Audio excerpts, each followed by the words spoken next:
Update muna tayo sa ating ginagawang breeding pen. Unti-unti na nga siyang nabubuo at syempre kailangan din natin paghandaan ang magiging tirahan ng ating mga alaga. Isa sa ginawa namin today ay nag-iba kami ng ipa ng palay. Mas okay kasi na tayo mismo ang kukuha para makatipid, makapamili pa tayo ng tuyong ipa.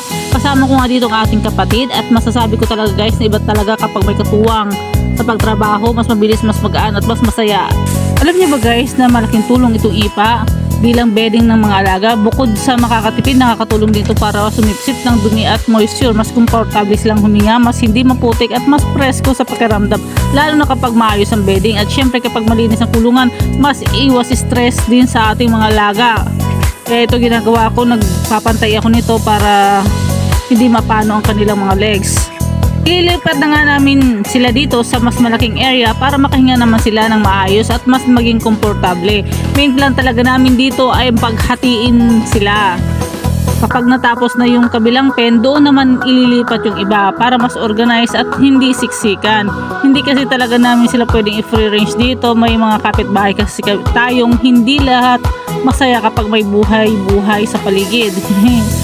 At siyempre takot din kami na baka makatay o manakaw sila. Sayang naman yung pagod, oras at pag-alaga tapos kung iba lang makikinabang. Kaya kung may kapitbahay kayo marunong makisama at nagmamalasakit, sobrang blessing nun guys. Masakit kasi yung pati prutas, gulay o alaga mo nawawala. Mas mahirap pa kapag naipasa pa yung ganong ugali sa susunod na henerasyon. Sa totoo lang, kapag nasa province ka, napakaganda matutunan ng mga bata ang pagtatanim at paghihintay. Yung marunong silang mag-alaga, magtanim at magsikap kaysa lumaking puro hingi at puro shortcut sa buhay. Sa kabilang banda naman, gumawa kami dito ng frame para sa ating garden area. Kahit simpleng tanim lang yan, malaking bagay na rin yan kapag ikaw mismo ang nag-ani. Unti-unti lang guys, hindi man mabilis, basta tuloy-tuloy ang progress.